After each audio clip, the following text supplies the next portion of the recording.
باب صلاۃ النوافل جماعت سے نفل نماز پڑھنا. اس میں بہت لوگ اعتراض کرتے ہیں صلاۃ التسبیح جماعت سے کیوں پڑھتے ہیں. ذکرہ انس و عائشہ رضی اللہ عنہما نبی صلی اللہ علیہ وسلم کی یہ بات حضرت عائشہ نے حضور صلی اللہ علیہ وسلم سے نقل کی ہے، یعنی اس کا ثبوت ملتا ہے. اب اس کے لیے وہ حدیث لائیں گے، پہلے بھی آپ پڑھ چکے ہیں. حدثنا اسحاق اخبرنا یعقوب بن ابراہیم حدثنا ابی عن ابن شهاب قال اخبرني محمود بن ربيع الانصاري انه اقل رسول الله صلی اللہ علیہ وسلم. یعنی اقل کا کیا مطلب کیا ہے؟ صلی اللہ علیہ وسلم کو دیکھا ہوا ہے، ان کو یاد ہے، ان کو سمجھ ہے. سمجھ ہے عقل صحیح ہے، انہیں یہ بات یاد ہے کہ انہوں نے آپ صلی اللہ علیہ وسلم دیکھا. وَأَكَلَ مَجَّةً مَجَّهَا فِي بِئْرٍ كَانَتْ فِي دَارِهِمْ. یہ آپ حدیث پیچھے پڑھ چکے ہیں کہ محمود بن ربیع کے گھر میں ایک کنواں تھا جن پر آپ صلی اللہ علیہ وسلم تشریف لے گئے اور وہاں سے کنویں کے پانی بھر کے ان کے چہرے پہ ڈالی تھی. کہتے مجھے یہ بھی یاد ہے. فزعم محمود انه سمع عتبان بن مالک الانصاری رضی اللہ عنہ. اور محمود جو ہے انہوں نے کہا انہوں نے عتبان بن مالک انصاری سے سنا ممن شهد بدر. اور عتبان کون لوگوں میں سے ہیں جنہوں نے بدر میں شرکت مع رسول اللہ صلی اللہ علیہ وسلم. یقول وہ کہتے ہیں كنت اصلي لقومي ببني سالم. کون کہتے ہیں؟ یہ عتبان بن مالک. میں اپنی قوم جس قوم کا نام کیا ہے بنو سالم، ان کو کیا کرتا تھا؟ نماز پڑھتا.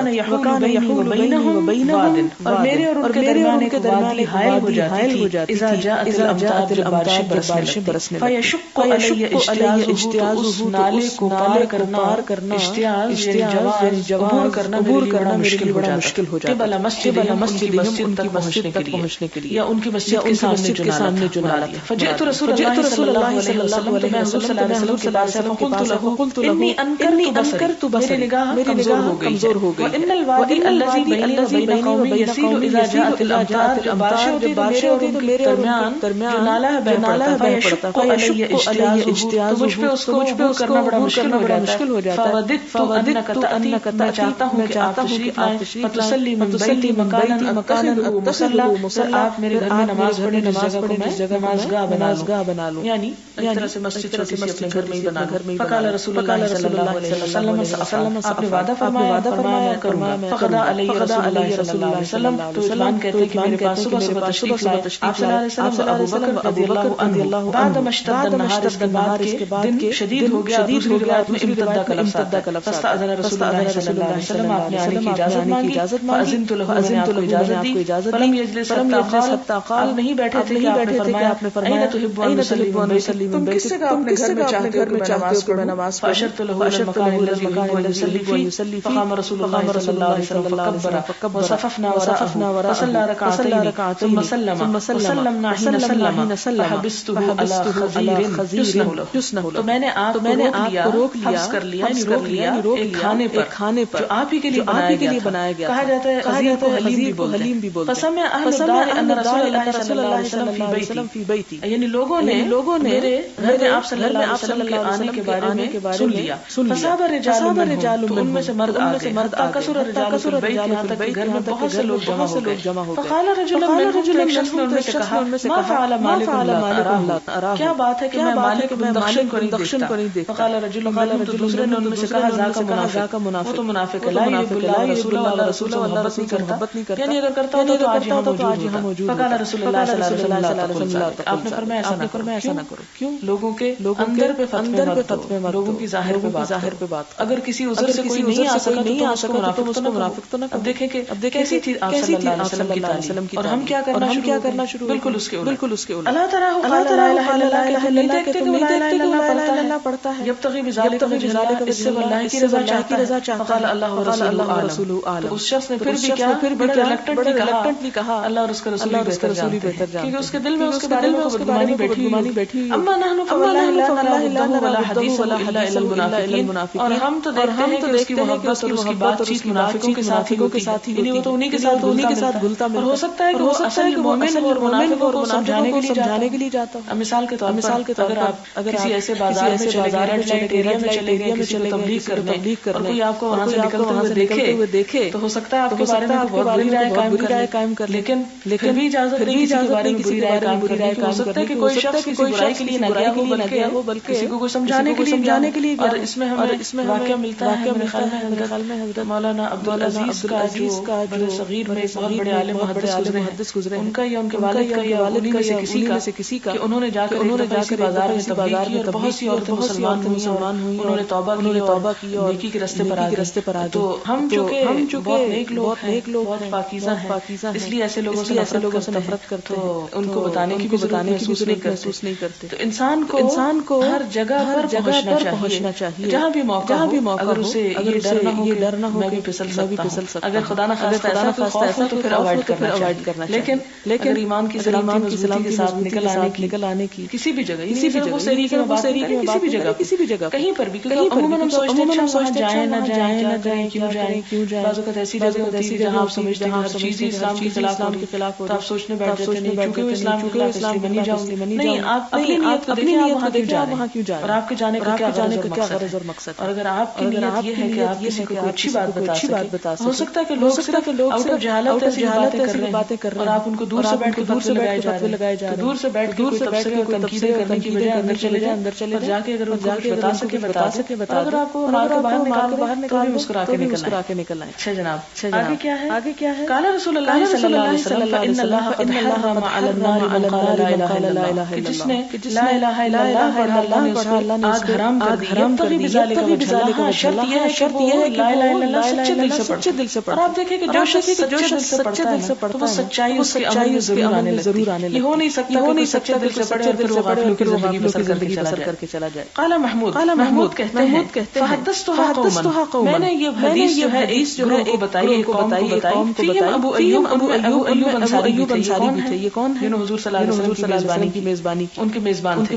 صاحب رسول اللہ صلی اللہ علیہ وسلم کے ساتھی فی غزوۃ فیہا، اس غزوے میں جس میں وہ فوت ہو گئے تھے. ویزید بن معاویہ علیہم بیرد الروم، اور یزید بن معاویہ ارض روم میں ان کا سردار تھا. بڑی عجیب بات آپ پڑھیں، اس میں محمود بن ربی یزید اور ابو ایوب ایک ہی لشکر میں تھے. یہ لشکر کیا کرنے گیا تھا؟ قسطنطنیہ فتح کرنے گیا تھا. کیوں کرنے گیا تھا؟ اس قسطنطنیہ کی فتح کے لیے بارہا حملے ہوئے اور بڑے جوش و خروش سے مسلمان ہوئے. کیوں؟ اس لیے کہ آپ صلی اللہ علیہ وسلم نے پیشن گوئی فرمائی اور آپ نے فرمایا تھا لتفتحن القسطنطینیہ ولنعم الامیر ولنعم الجیش جیشها. اس حدیث کا مطلب یہ ہے آپ صلی اللہ علیہ وسلم نے فرمایا قسطنطنیہ کو ضرور فتح کرو گے. یہ ترکی ہے، موجودہ ترکی اور اس کے آس پاس کے علاقے، کہ تم ضرور قسطنطنیہ کو فتح کرو گے. اور جو وہاں لشکر لے کے امیر جائے گا وہ بڑا ہی بہترین ولنعم الامیر ولنعم الجیش جیشها. اور لشکر بھی بڑا اچھا. تو اس شوق میں کہ آپ صلی اللہ علیہ وسلم نے بڑی بشارت دی کہ جو اس کو فتح کرے گا وہ بڑا اچھا انسان ہوگا. اس کے لیے انعامات اور بہترین جزا کی بشارت دی. اس لیے جب کبھی اس طرف کو حملہ ہوتا سب تیار ہو اور ہر ایک نے اپنے طور پر اس میں کوشش کی شریک ہونے. اور یہی وہ سفر ملحان شہید گھوڑے سے گر. یہی نہ صرف بلکہ جانے کو تیار ہو جاتا. تو ایسے میں محمود بن ربیع بھی لشکر میں شامل. لشکر کی قیادت کون کر؟ یزید بن معاویہ. اور اس کے ساتھ کون؟ حضرت ابو ایوب انصاری. کون ہے؟ صحابی ہیں. اور صحابی بھی عام درجے کے نہیں، بہت بڑی سعادت. جو مدینہ تشریف لائے کی خواہش کہ آپ میرے گھر تشریف، لیکن آپ نے کیا فرمایا؟ چھوڑ دیتا ہوں، جہاں جا کر بیٹھے گی وہی اتروں. اور اونٹنی نے جگہ اختیار ابو ایوب انصاری کا. حضرت ابو ایوب انصاری کی قسمت میں بڑی سعادت جو کسی اور کو نصیب نہ ہو. وہ صحابی بھی ہیں اس لشکر میں. اس سے دو تین باتیں پتہ چلتی ہیں. ایک تو یہ ہے کہ کسی کے اوپر بھی تنقید کرنے لگے، گالیاں برسانے لگے تو دیکھنا چاہیے کہ اس کی زندگی کو اچھا کام بھی ہوگا. اب یزید پہ جیسے بہت باتیں کرتے ہیں، ٹھیک ہے، قصور یا غلطی اپنی جگہ، لیکن اگر اس کے اندر کوئی بھلائی کی بات اس کو بھی یاد کر، اس کی طرف بھی تھوڑی توجہ کر لے، ذرا اعتدال ہو جاتا ہے زندگی. دوسری بات آپ دیکھیں کہ صحابی ایسے شخص کے پیچھے لشکر میں اطاعت کرتے جا رہے ہیں لڑنے کے لیے. یزید کے لشکر میں صحابی شامل. کتنی وسعت تھی ہمارے اندر ہے کہ ایک شخص جس سے ہمارا اختلاف مل کے کام کر لے. یہ ہم لوگ نہیں کر سکتے. اس لیے کہ ہمارا مقصود اور ہماری منزل اللہ اور اس کا رسول، اس کا دین تھوڑی. ہم تو اپنی ذات کے لیے نکلتے. جب ہم اپنی ذات کے لیے کام کرتے ہیں تو پھر ایسی خرابیاں خرابیاں لازمی پیدا ہوں. اور جن لوگوں کو شہادت مطلوب ہے, جن لوگوں نے اللہ کی رضا کے لیے کچھ کرنا, انہیں اس سے کوئی فرق نہیں پڑتا کون ان کا پسند کا ہے, کون ان کی ناپسند کا. یہی چیز تھی کہ مسلمانوں میں اتحاد رہا, اور مسلمانوں نے بڑی بڑی فتوحات کی. اور آج ہم اپنے ہی گھر میں اختلاف ڈال کے بیٹھ جاتے ہیں, اپنے ہی بہن بھائیوں کے ساتھ نہیں چل سکتے. اس کے نتیجے میں کیا ہوتا ہے, دین کا نقصان ہوتا ہے. تو اگر اسلام کی روح کو, اسلام کی وسعت کو سمجھے تو صحابہ کرام بڑی بہترین مثالیں. تو ابو ایوب انصاری جو ایک صحابی ہیں, اور انہیں بھی یزید سے اختلاف ہو سکتا ہے, لیکن جب ایک اچھے کام کے لیے نکلتا ہے تو وہ کیا کرتے ہیں, ساتھ جاتے. محمود بن ربیع ایک چھوٹے صحابی, وہ بھی, اور اس کے علاوہ بے شمار لوگ ہیں جو ساتھ نکلتے ہیں, اور وہ قیادت کر رہا ہے لشکر. اب اس میں کیا ہوتا ہے, حضرت ابو ایوب انصاری جو ہے راستے میں بیمار پڑ جاتے ہیں. تو یزید ان کی عیادت کے لیے پوچھتا ہے آپ کی کیا خواہش, آپ کی وصیت. قائد لشکر ہے, لیکن حضرت ابو ایوب انصاری کا مقام اور مرتبہ پتہ ہے اس کے پاس آتا ہے کہ آپ بتائیں کہ مجھے قسطنطنیہ کی دیوار کے قریب ترین لے جا کے دفن کرنا دشمنوں کی زمین. اور یزید نے ابو ایوب انصاری کی خواہش پوری, اور جتنا اندر تک لے جا سکتے تھے, اور وہاں لے جا کر ان کو دفن کیا. اور اب بھی ترکی میں ایک علاقہ ہے پورا ایوب کہلاتا ہے, اس علاقے کا نام, جیسے کسی علاقے کا نام مری ہو مثال. اسی طرح ایک شہر کے حصہ ایوب کہلاتا ہے, اور وہاں ان کی مسجد بھی ہے, سب کچھ موجود. تو یہ صحابہ کرام نے ہماری بڑی مثالیں پیش. محمود بن ربیع حدیث سنا رہے. اس سے کیا پتہ چلتا ہے مسلمانوں کے جو جہاد کے لیے نکلنے والے لشکر جو تھے, ان میں بھی فضول کا بازی نہیں ہوتی, راستے میں سیکھنے سکھانے کی باتیں ہوتی تھی, یعنی راستے میں بھی سیکھنے کا کام جاری رہتا. لہٰذا محمود جو حدیث سناتے, حضرت ابو ایوب انصاری جو ہیں حدیث نہیں سن رکھی حضور صلی اللہ علیہ وسلم سے. اس سے پہلے ان کو علم نہیں. اس سے کیا پتہ ضروری نہیں کہ ہر شخص کے پاس پورے کا پورا علم ہی ہو. مثلا مثال کے طور پر آپ بہت سے مختلف بیچز بیٹھے ہوئے ہیں. اب ہر سال جو کچھ سکھایا جاتا ہے دوسرے سال سے کچھ مختلف. اب اگر کہا جائے کہ پڑھا ہوا اس کو یہ بھی نہیں پتا ہو سکتا ہے کہ وہ اس دن موجود نہ ہو, سال موجود نہ ہو جو بات بتائی گئی. اس لیے کہ علم کی کوئی حد نہیں ہے, آپ اس کی وسعتوں کو پا نہیں سکتے. آپ ادھر سے پکڑیں گے, ادھر سے نکلیں گے, وہ سمندر ہے, عبور نہیں کر سکتے جس کو. اور یہ اس لیے نہیں ہوتا کہ ساری زندگی انسان کچھ نہ کرتا چلا جائے, اور کبھی اپنے آپ کو پرفیکٹ نہ سمجھے. اب آپ دیکھیں کہ حضرت ابو ایوب انصاری کا مقام اور مرتبہ اپنی جگہ, لیکن اس کے باوجود انہیں حضور صلی اللہ علیہ وسلم کو عمل نہیں پہنچا. لہٰذا وہ محمود بن ربیع کی بات پہ شک کرتے. کہتے اچھا واقعی حضور نے فرمایا. کہتے فحدثتها میں نے کچھ لوگوں کو حدیث سنائی. ابو ایوب, اس میں حضرت ابو ایوب بھی تھے, رسول اللہ صلی اللہ علیہ وسلم, جو نبی صلی اللہ علیہ وسلم کے ساتھی تھے. فی غزوة فیہا, اس غزوے کے دوران میں نے ان کو یہ حدیث سنائی تھی جس میں وہ فوت ہو گئے. اور یہ کون سا غزوہ تھا؟ قسطنطنیہ کی طرف جانے والا. ویزید بن معاویہ علیہم بارض الروم, اور یزید بن معاویہ ان کے اوپر قائد تھا روم کی زمین پر. یعنی حدیث میں نے ارض روم پہ سنائی تھی. فانکرھا علیہ ابو ایوب نے میرا انکار کیا, اس بات کو قبول نہ کیا مجھ سے. قال والله ما اظن رسول الله صلی اللہ علیہ وسلم قال ما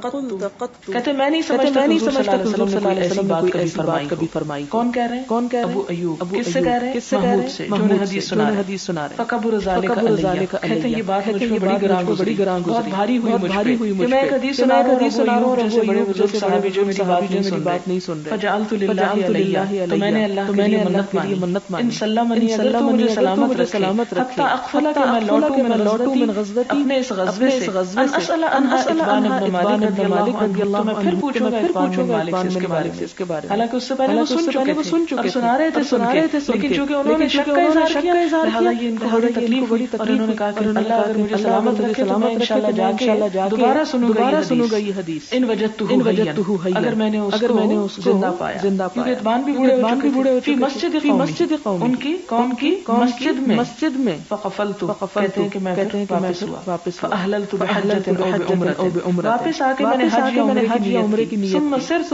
پھر میں چلتا رہا, حتی قدمت المدینہ, یہاں تک کہ میں مدینہ آ گیا. کون؟ محمود بن ربیع. آپ کو پتہ ہے مدینہ اور مکہ سے ترکی کتنا دور، بہت عرصہ لگا ان کو واپس آتے پیسے نہیں ارادہ حج کا ارادہ کر مدینہ جو جانا مکہ جو جانا تو بیکار کسی کام سے اور یہی صحابہ کرام کی زندگی تھی، جہاد کو جا رہے ہیں، حج کو جا رہے ہیں، علم کے لیے نکل گھوم رہے ہیں، پھر رہے ہیں، کہ بیٹھے ہوئے نہیں تھے. کہتے ہیں کہ میں مدینہ پہنچا تو بنی سالم میں. اب یہ ہے علم کے لیے تحقیق، ریسرچ، اس کو کہتے ہیں ریسرچ. فاذا اتبان شیخ اتبان جو تھے وہ بوڑھے ہو چکے، یصلی لقوم ابھی بھی اپنی قوم کو نماز پڑھا. فلما سلم من الصلاۃ، جب انہوں نے نماز سے سلام پھیرا، سلمت علیہ تو میں نے ان کو سلام کیا، اور میں نے ان کو بتایا من انا کہ میں کون. ثم سألتم ذلك الحديث، پھر اس حدیث کے بارے میں پھر حدثنی کما حدثنی اول مرۃ، تو انہوں نے وہ حدیث مجھ کو اسی طرح سنائی جیسے پہلی مرتبہ سنائی. اس سے کیا پتہ چلتا ہے کہ آپ صلی اللہ علیہ وسلم کی باتوں کو صحابہ کرام بھی حدیث کا نام دیتے. یہ حدیث امام بخاری نے نہیں بنائی، یہ لفظ حدیث صحابہ کرام سے ہی شروع ہوا. اب دیکھیں کہ کہتے ہیں سألته عن ذلك الحديث فحدثني، تو یہی چیز سنت بنی بات کے لوگوں کے لیے ائمہ نے کیا کہا، حدثنا فلان اخبرنا فلان، کما حدثنی اول مرہ، جیسے انہوں نے پہلی مرتبہ سنائی دوبارہ سنائی، یعنی اس سے میری تسلی ہو گئی کہ میں نے غلط بات نہیں کی تھی. باب التطوع فی البیت، گھر میں نفل نماز پڑھنا. حدثنا عبد الاعلى بن حماد حدثنا وهيب عن ايوب عن عبيد الله عن ابن عمر رضي الله عنهما قال رسول الله صلى الله عليه وسلم، آپ صلی اللہ علیہ وسلم نے فرمایا اجعلوا فی بیوتکم من صلاتکم، اپنی نمازوں میں سے کچھ حصہ اپنے بھی پڑھا کرو. ولا تتخذوها قبورا، اپنے گھروں کو قبرستان نہ بناؤ، کیونکہ قبرستان میں نماز نہیں ہوتی. تابعہ عن ایوب، اس حدیث کو عبد الوهاب نے حضرت ایوب سے روایت کیا ہے. بسم اللہ الرحمن الرحیم. باب فضل الصلاۃ فی مسجد مکہ والمدینہ، نماز کی فضیلت مکہ اور مدینہ کی مسجد میں پڑھنے، مکہ اور مدینہ کی مسجد نماز پڑھنے کی فضیلت. مکہ میں مسجد الحرام اور مدینہ میں مسجد نبوی، یعنی ان میں نماز پڑھنا کسی اور مسجد میں نماز پڑھنے سے کئی گنا زیادہ باعث ثواب ہے. کتنے گنا وہ دیکھتے ہیں. حدثنا حفص بن عمر حدثنا شعبة قال اخبرني عبد الملك بن عمير عن قزعة قال سمعت ابا سعيد رضي الله عنه اربعا قال سمعت من النبي صلى الله عليه وسلم وكان غزا مع النبي صلى الله عليه وسلم 12 غزوة. ابو سعید جو ہیں ان سے قزعہ نے 4 باتیں سنی. ان قزعہ کہتے ہیں ایک شخص ہیں قزعہ بن یحییٰ، انہوں نے حضرت ابو سعید خدری سے 4 باتیں سنی. قال، ابو سعید خدری نے کہا سمعت من النبی صلی اللہ علیہ وسلم کی یہ باتیں میں نے نبی صلی اللہ علیہ وسلم سے سنی تھی. وکان غزا مع النبی صلی اللہ علیہ وسلم، اور ابو سعید خدری جو تھے انہوں نے نبی صلی اللہ علیہ وسلم کے ساتھ جہاد کیے تھے. کتنے؟ 12 غزوہ.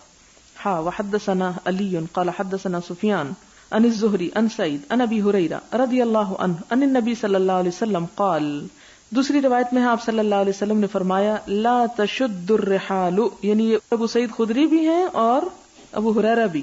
کیا کہتے ہیں؟ لا تشد الرحال، نہ تم باندھو سواریاں، الا مگر الی 3 مساجد، 3 مسجدوں کی طرف، المسجد الحرام، مسجد حرام، و مسجد الرسول صلی اللہ علیہ وسلم، اور مسجد نبی صلی اللہ علیہ وسلم، و مسجد الاقصی، اور مسجد اقصی.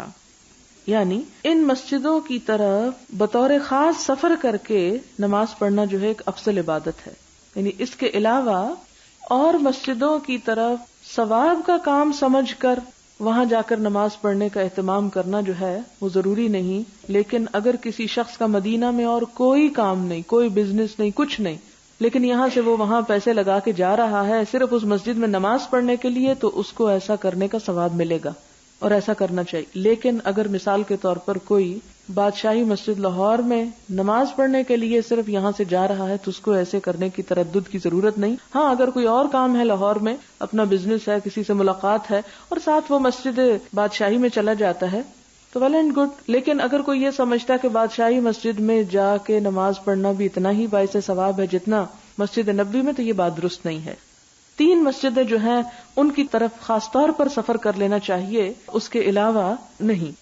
حدثنا عبداللہ بن یوسف قال اخبرنا مالک عن زید بن رباح و عبید اللہ بن ابی عبداللہ الاغر عن ابی عبداللہ الاغر عن ابی ہریرہ رضی اللہ عنہ ان رسول اللہ صلی اللہ علیہ وسلم قال کہ نبی صلی اللہ علیہ وسلم نے فرمایا صلاۃ فی مسجدی ھذا، میری اس مسجد میں نماز خیر من الف صلاۃ، بہتر ہے 1000 نمازوں سے، فی ما سواہ، جو اس کے علاوہ ہیں، الا المسجد الحرام، مگر مسجد حرام، یعنی بیت اللہ شریف کے علاوہ مسجد نبوی میں نماز پڑھنا جو ہے وہ 1000 نمازوں کے برابر ہے، اور مسجد حرام میں اس سے بھی زیادہ ہے، وہ آگے بتایا جائے گا کتنا۔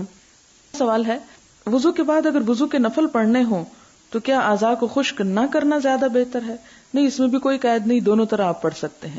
کیا 5 نمازوں کے شروع کرنے سے پہلے وضو کے 2 نفل پڑھ سکتے ہیں؟ جی ہاں، پڑھ سکتے ہیں۔ وضو کے نفل جو ہے وہ وضو کے ساتھ ہے اور وضو کی نیت سے ہے، ان کا نمازوں سے تعلق نہیں ہے۔ اگر آپ نے وضو نہیں کیا اور پچھلے وضو سے نماز پڑھ رہے ہیں تو آپ وضو کے نفل پڑھ کے نماز نہیں شروع کریں گے۔ وضو کے نفل وضو کرنے کے بعد ہوتے ہیں، خواہ اس کے بعد آپ کوئی اور نماز نہ بھی پڑھیں تو صرف اس وضو کے بعد نفل پڑھ سکتے ہیں۔ آپ نے جو ایک حدیث بتائی جس میں حضور صلی اللہ علیہ وسلم نے سو کر اٹھنے کے بعد سورۃ آل عمران پڑھی، سورۃ آل عمران نہیں پڑھی تھی، سورۃ آل عمران کی آخری آیات پڑھی تھی، تو آپ نے تلاوت بغیر وضو کی۔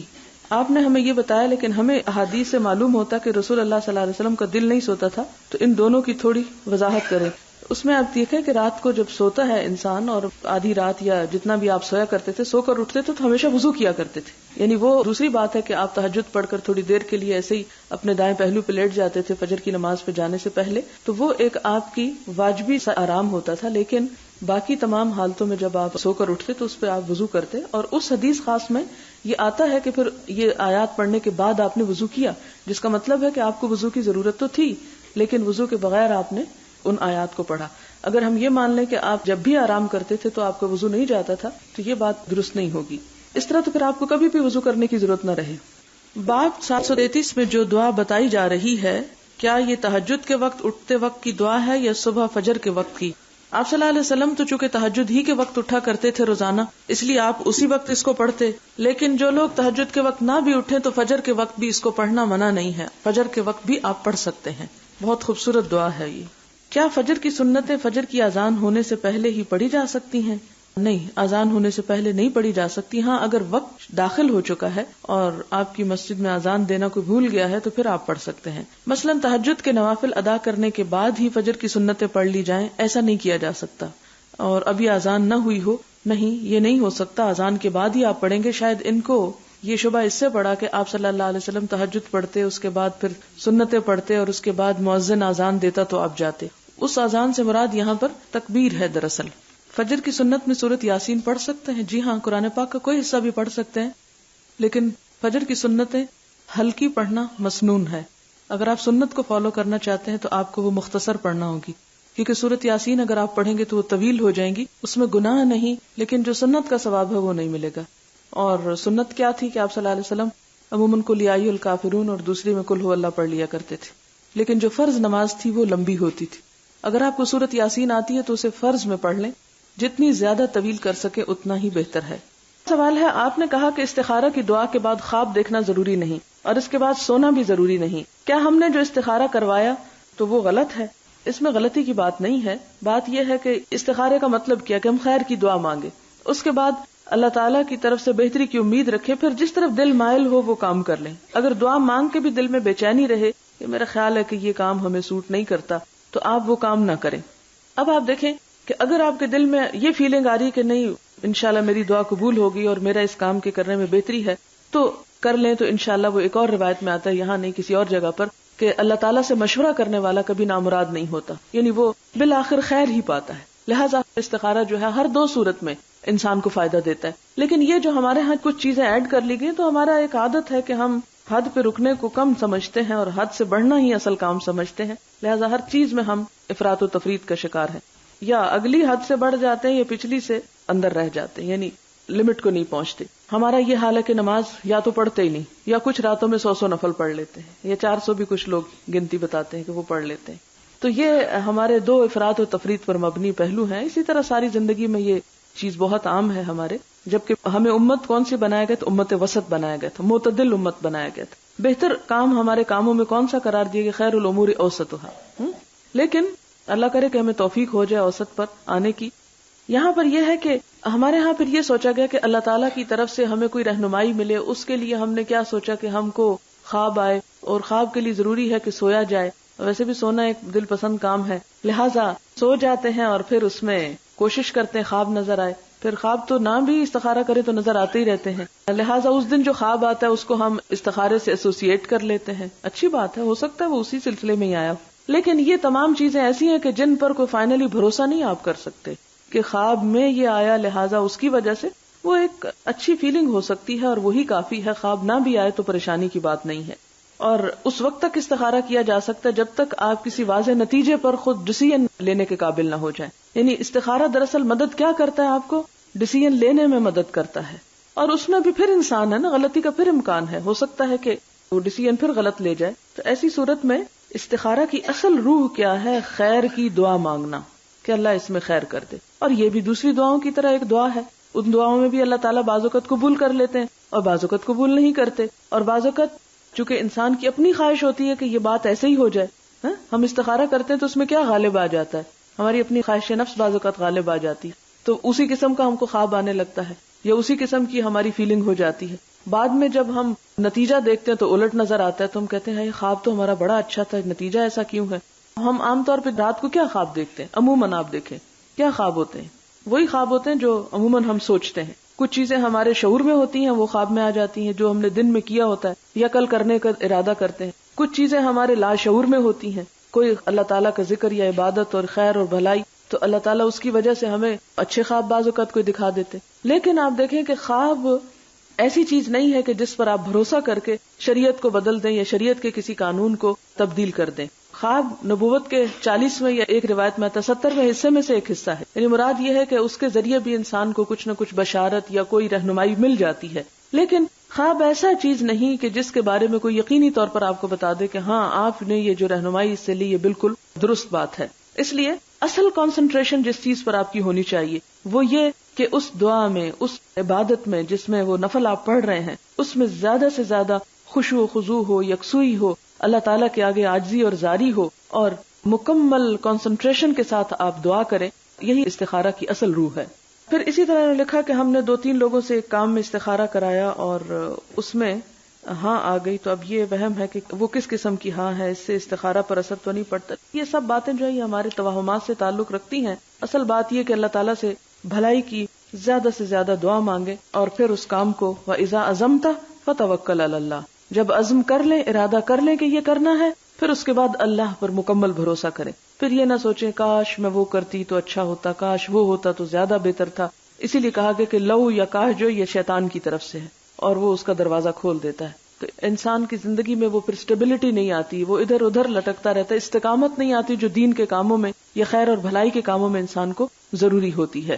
تو اس میں ہمارا طریقہ کیا ہونا چاہیے کہ جب بھی کوئی مشکل ہو، جب بھی کوئی ذرا بڑا فیصلہ لینا ہو، کرنا ہو، تو اللہ تعالیٰ سے یکسوئی کے ساتھ دعا کریں اور فیصلہ مانگیں، اور پھر جو رستہ اللہ تعالیٰ آسان کر دے اس پہ اطمینان سے چل لیں.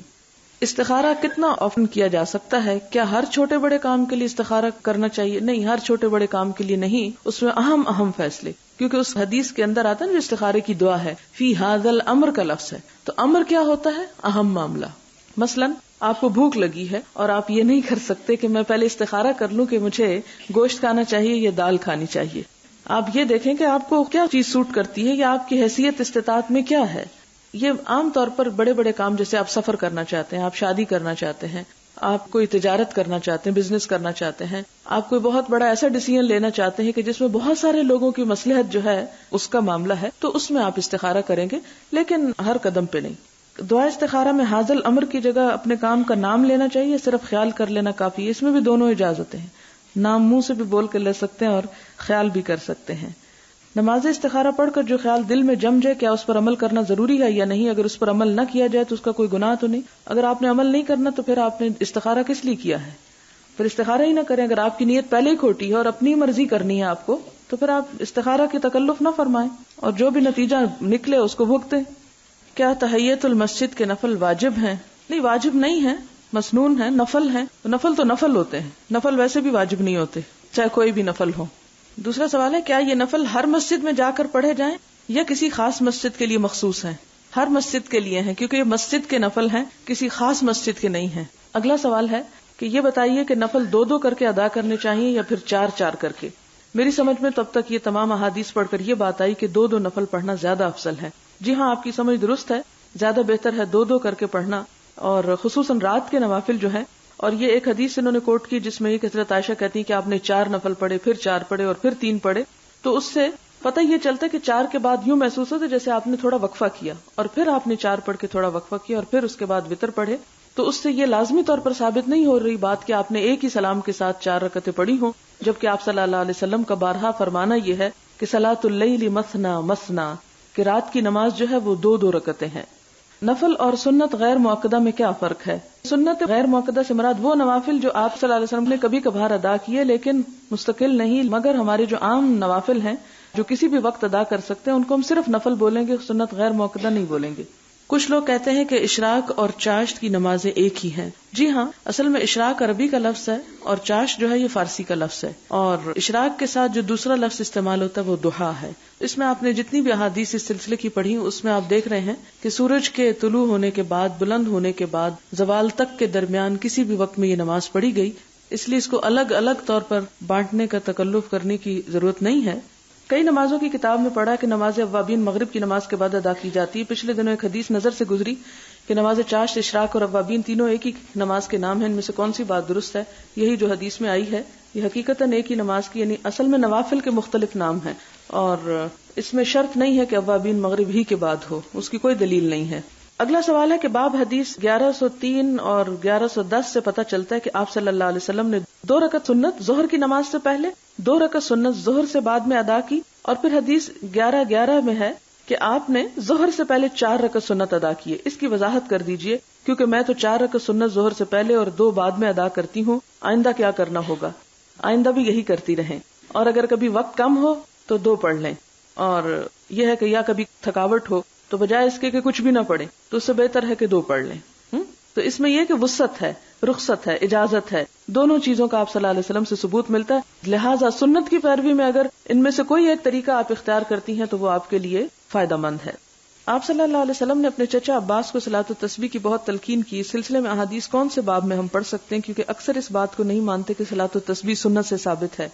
یہ میں آپ کو ریفرنس دے دیتی ہوں ان کتابوں میں. رواہ ابو داؤد و ابن ماجہ و ابن خزیمہ فی صحیحہ، جیسے صحیح بخاری ایک کتاب ہے نا، اسی طرح صحیح ابن خزیمہ بھی ایک کتاب ہے، اس میں بھی یہ روایت ملتی ہے صلاۃ التسبیح کی. طبرانی، اور اس حدیث کو بہت سے لائن سے یا بہت سے طریقوں سے صحابہ کی ایک جماعت سے روایت کیا گیا ہے اور اسے صحیح حدیث قرار دیا گیا ہے. ٹھیک ہے، ابو داؤد، ابن ماجہ، ابن خزیمہ، طبرانی 4 کتابوں میں یہ روایت آئی ہے. لکھتی ہیں کہ ایک خاتون نے مجھ سے خواتین کی بات جماعت صلاۃ التسبیح کی دلیل پوچھی. بات یہ ہے کہ صلاۃ التسبیح ایک نفل نماز ہے، اور نفل نماز کی دلیل جو ہے وہ آپ کو معلوم ہے کہ آپ پیچھے خود احادیث پڑھ چکے ہیں کہ جس میں آپ صلی اللہ علیہ وسلم نے نفل نماز بھی باجماعت پڑھائی. اکثر لوگوں کو اس معاملے میں بڑی کنفیوژن ہے. وہ کہتے ہیں کہ عورت صلاۃ التسبیح باجماعت نہیں پڑھ سکتی. 2 چیزیں یاد رکھیں کہ نمبر 1 تو آپ کے پاس یہ دلیل ہونی چاہیے کہ کیا عورت باجماعت نماز پڑھ سکتی ہے، اس کی احادیث موجود ہیں. دوسری بات یہ کہ کیا نفل نماز باجماعت پڑھی جا سکتی ہے، وہ بھی پڑھی جا سکتی ہے. تیسری بات یہ کہ کیا نفل نماز اونچی آواز سے پڑھی جا سکتی ہے، تو جیسے تراویح آپ پڑھتے ہیں وہ بھی پڑھی جا سکتی. تو یہ 3-4 چیزیں ملا کر ایک مستحب عبادت یا ایک نفل عبادت جو ہے اگر وہ کی جائے اور اس میں اللہ کی تسبیح ہی اور تسبیحات اللہ تعالیٰ کو بے حد پسند ہیں تو اس صورت میں کوئی مذائقہ معلوم نہیں ہوتا. ہاں یہ نہیں کہ انسان فرض ہی کر لے کہ مجھے جمعے کے دن لازمی پڑھنی ہے، اگرچہ آپ صلی اللہ علیہ وسلم نے یہ فرمایا تھا کہ ہر ہفتے پڑھ لو، اگر ہفتے میں نہیں تو مہینے میں پڑھ لو، مہینے میں نہیں تو سال میں پڑھ لو. تو عموماً اگر لوگ رمضان میں پڑھ لیتے ہیں تو اس میں حرج نہیں ہے. اگر کسی کا اطمینان نہ ہو تو وہ نہ پڑھے، کیونکہ کسی کو جبر بھی کرنے کی ضرورت نہیں کہ آپ اس پہ کفر کے فتوے لگانے لگیں جو صلاۃ التسبیح کا انکار کرے، یعنی ہم نہیں پڑھتے. اس کا سرے سے انکار بھی غلط ہوگا کیونکہ احادیث موجود ہیں. تو جس چیز کی دلیل موجود ہو تو آپ اپنی عقل اور اپنی رائے سے یہ کہیں کہ جی میں نہیں مانتا کہ یہ نماز ہو سکتی ہے یا اس کا اتنا ثواب. تو آپ کو اللہ تعالیٰ کے فضل اور کرم پر شک ہے تو شک کریں، لیکن آپ کو حق نہیں کہ آپ دوسروں کے بھی ذہن خراب کریں. اگر اس کے پڑھنے کی فضیلت آپ نے بتائی ہے تو ہمیں اس فضیلت کو مان لینا چاہیے، کیونکہ اللہ تعالیٰ کے جو خزانے ہیں رحمت کے وہ بہت ہیں. پھر انہوں نے دوبارہ یہی لکھا ہے کہ صلاۃ التسبیح حضور نے نہیں پڑھی تو کہاں سے ثابت ہے؟ اگر پڑھی نہیں تو آپ نے اس کی تاکید کی ہے، ذکر کیا ہے، اس کی فضیلت بتائی ہے. سوال ہے صلاۃ التسبیح میں رکوع کیا اور تسبیح پڑھنا بھول گئے، قیام میں یاد آ گیا تو رکوع کی تسبیحات کو کیسے پورا کریں گے؟ آپ قیام میں ہی کر لیں، کیونکہ ایک رکعت میں وہ 75 دفعہ پورا کرنا ہے، تو اگر ایک جگہ پہ مس ہو گیا تو دوسری جگہ پر اس کو ڈبل کر لیں اور آخر میں سجدہ سہو کر لیں۔ اگر صلاۃ التسبیح میں تسبیح 10 مرتبہ پڑھنے کی بجائے 11 دفعہ پڑھ لیا تو کیا کرنا چاہیے؟ بھول چوک معاف ہے، جان بوجھ کے ایسا کیا جائے تو غلط ہے، لیکن اگر انجانے میں ہو گیا تو کوئی بات نہیں۔ اگلا سوال ہے، اگر دن بھر صلاۃ التسبیح پڑھنے کا وقت نہ ہو تو صبح سحری کے وقت پڑھی جا سکتی ہے؟ آپ دیکھیں کہ صلاۃ التسبیح ایک نفل عبادت ہے، جس وقت کوئی بھی نفل پڑھے جا سکتے ہیں اسی وقت وہ بھی پڑھی جا سکتی ہے، اور اگر سحری کے وقت پڑھنا ہو تو کیا وتر بعد میں پڑھیں؟ جی ہاں، بعد میں پڑھنا بہتر ہے، اس لیے کہ آپ صلی اللہ علیہ وسلم نے فرمایا کہ اپنی آخری نماز وتر کو بناؤ۔ اگلا سوال ہے، مکہ کی حرمت کے بارے میں ہے، یا مکہ کو مسجد حرام اللہ نے کیا پورا مکہ مراد ہے یا حج کے دنوں میں سارا سال؟ اس سے پورا مکہ مراد ہے۔ حدود حرم آپ دیکھیں گے کہ آپ میں سے جو لوگ جا چکے ہیں عمرہ یا حج کرنے کے لیے، آپ جاتے ہیں تو ایک خاص علاقہ آتا ہے تنیم کے قریب، اس پہ لکھا ہوتا ہے کہ اونلی مسلمس، اور نان مسلمس کے لیے دوسرا رستہ ہوتا ہے۔ وہاں سے حدود حرم یعنی مکہ کی حدود شروع ہو جاتی ہیں، اور ایک پھر خاص مسجد الحرام ہے، یعنی جو مسجد کا ایریا ہے۔ حضور صلی اللہ علیہ وسلم کے زمانے میں وہ کم تھا، اب جتنا جتنا ایکسٹینڈ ہوتا جائے گا، جو بھی چار دیواری اس کے ارد گرد آئے گی، حتیٰ کہ اگر پورا مکہ کسی دن کور ہو گیا تو شاید وہ جو مکہ کی باؤنڈریز ہیں وہ اسی وجہ سے ہوں گی کہ ایک دن یہ بھی شاید آ جائے، کیونکہ جب ابتدا ہوئی تھی اس وقت تو کوئی سوچ بھی نہیں سکتا تھا کہ جو اس وقت پوزیشن ہے، اور اس وقت بھی آپ جا کے دیکھیں تو یوں لگتا کہ یہ بھی جگہ ناکافی ہو گئی ہے۔ وآخر دعوانا الحمدللہ رب العالمین۔ سبحانک اللہم وبحمدک نشہد ان لا الہ الا انت نستغفرک ونتوب الیک۔ والسلام علیکم ورحمۃ اللہ وبرکاتہ۔